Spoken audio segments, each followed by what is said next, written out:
ada yang merasa paling benar sendiri dan yang lain dipersalahkan. Saudara tolong catat, itu kata NKRI, itu perjuangan ulama. Jangan ada yang merasa paling agamis sendiri. Paling agamis yang bilang Pak Jokowi tadi lah pidato enak, jangan merasa paling agamis. Oh, kami tidak merasa paling soleh, tapi kemaksiatan wajib dihabisi,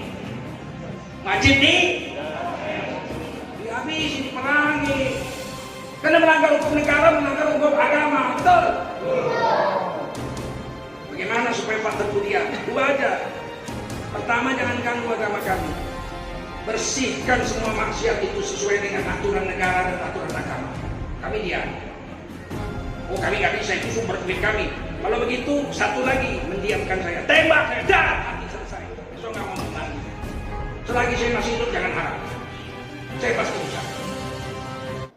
Tepat tanggal 17 Agustus, di hari Jumat itu, tahun 1945, jam 10 pagi, di Jalan Pegangsaan Timur, jangan lupakan, nomor 56. Nomor itu penting karena menunjukkan satu tempat tertentu. Kalau cuma jalannya saja, berarti, maaf ya, proklamasi berlangsung di jalan. Ini ada nomornya, nomor itu menunjukkan kedudukan, tempat. Ini jalan. Jalan apa namanya, Pak? Kistu Kencana. Ya, Wisnu Kencana Timur, nomor 27, Masya Allah. Nomor 27 tempat ini. Kalau cuma Wisnu Kencana saja di jalan. Pertanyaan saya, kenapa tidak pernah dijelaskan dalam buku sejarah? Siapa yang punya rumah tempat yang nomor 56 itu? Jalan Pegangsaan Timur, nomor 56. Rumah siapa nomor 56 itu? Ternyata itu rumah seorang pengusaha Muslim keturunan Yaman yang sangat cinta dengan negara kesatuan Republik Indonesia ini.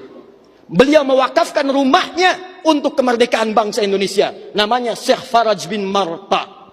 Mewakafkan rumahnya untuk proklamasi kemerdekaan Republik Indonesia. Insinyur Soekarno datang ke situ dalam keadaan masih lemas. Ada kemudian penyakit dalam tubuhnya, maka diberikan oleh beliau madu Yaman di malam harinya. Siang-siangnya sudah fresh, dalam keadaan yang baik, maka digelorakanlah kemudian di sampingnya ada Bung Hatta. Proklamasi sampai dengan ujungnya. Teman-teman, proklamasi 17 Agustus tahun 1945 itu memiliki saham yang kuat dari pertemuan-pertemuan dan perjuangan para ulama. Itu perjuangan ulama. Perjuangan Masyumi pada saat negeri kita menjadi RIS, Republik Indonesia Serikat. NU-nya, Muhammadiyahnya gabung di Masyumi, kemudian sama-sama mereka berjuang di konstituante, di parlemen. Akhirnya diajukan oleh Pak Nasir, yang ketika itu terkenal Bapak Muhammad Nasir. Beliau ajukan mosi integral, akhirnya diterima oleh seluruh anggota parlemen. Mulai saat itu Republik Indonesia Serikat bubar dan berganti menjadi Negara Kesatuan Republik Indonesia, NKRI. Berarti jasa siapa? Jasa siapa? Jasa siapa? Karena itulah teriakan takbir yang digelorakan oleh Bung Tomo dari Surabaya itu. Allahu Akbar, Allahu Akbar. Terjemahan takbir itu kalau diterjemahkan dalam bahasa Indonesia adalah Allah yang maha besar, Allah yang maha kuasa. Tokoh-tokoh muslim mulai mendekati para ulama. Di situ sebenarnya mulai kebangkitan Islam, tapi kemudian dipangkas. Dan siapa yang pertama kali demo turun Pak Harto? Anak muda, lu dengar.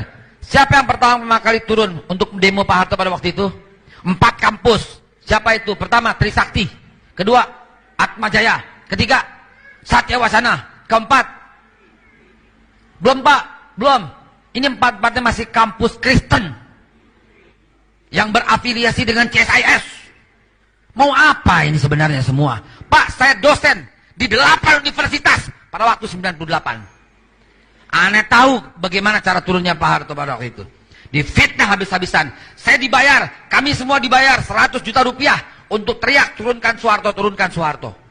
Demi Allah, saya tidak terima pada waktu itu. Biar setia dengan Honda Astra yang butut tahun 84. Sementara teman-teman langsung naik kijang kapsul dengan uang sisanya yang banyak. Untuk apa? Mendirikan LSM, meneriakan Soeharto turun, Soeharto turun.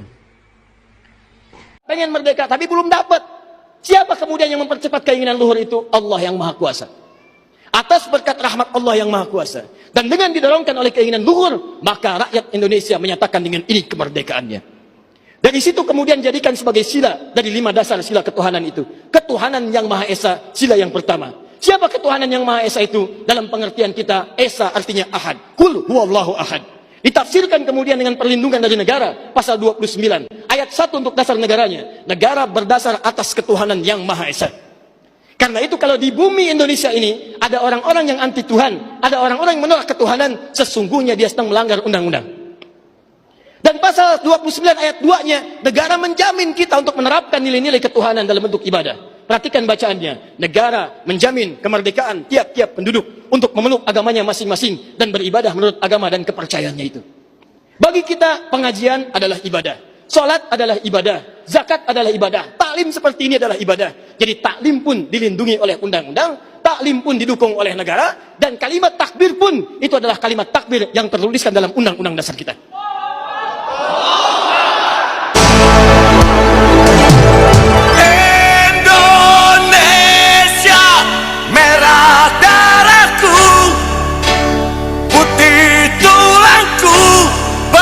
Satu dalam semangatmu. Jangan ada yang merasa paling Pancasilais sendiri.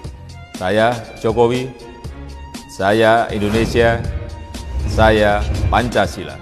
Semua yang merasa paling benar dan memaksakan kehendak, itu hal yang biasanya tidak. Gunakan rasionalitas kita, gunakan pikiran kita. Kalau ada kabar-kabar ini kita pikir masuk akal enggak? Paling agamis yang bilang Pak Jokowi tadi lah pidato ya, jangan merasa paling agamis. Oh, kami tidak merasa paling soleh, tapi kemaksiatan wajib dihabisi, diperangi. Selagi saya masih hidup jangan harap. Saya pasti bisa. Bukan sok suci, bukan sok paling agamis. Karena memang maksiat-maksiat judi, mabuk, pelacuran, ganja, narkoba, segala macam itu menghancurkan bangsa Indonesia. Setuju ya? Menghancurkan bangsa Indonesia itu kemungkaran. Adalah Allah SWT berkuasa untuk memilih dari makhluk-makhluknya sebagai makhluk pilihan, berbeda dengan yang lain. Itu hak Allah itu. Kalau kita nggak bisa, kita mentang bapaknya presiden terus mantunya jadi wali kota, nggak bisa. Bukan nenek moyangmu punya negara ini, ya nggak?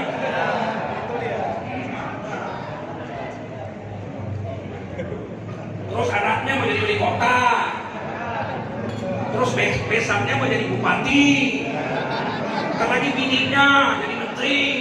Udah kau ambil aja negara ini, ya nggak? Macam negara nenek moyangnya jadi bikin. Kan lewat pemilu. Alah, tahu kalinya kita macam mana kualitas pemilu sekarang, ya. Tahu kali lah, ya nggak? Mau cuma pandai bengak aja bisa jadi calon.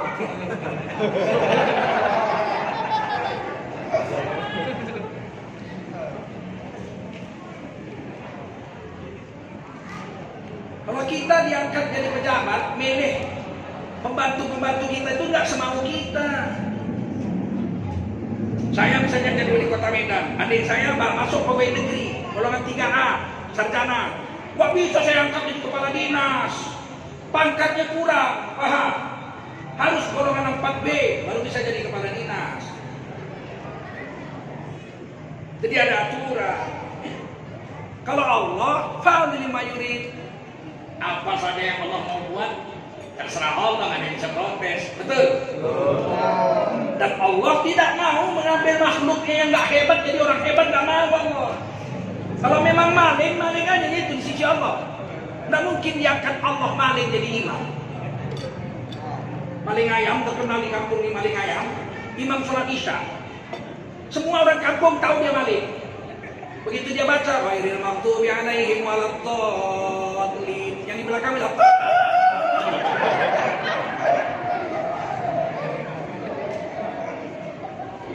ada aturan, betul nggak? Keadilan Allah itu al-adil. Allah yang paling adil, tidak ada yang adil.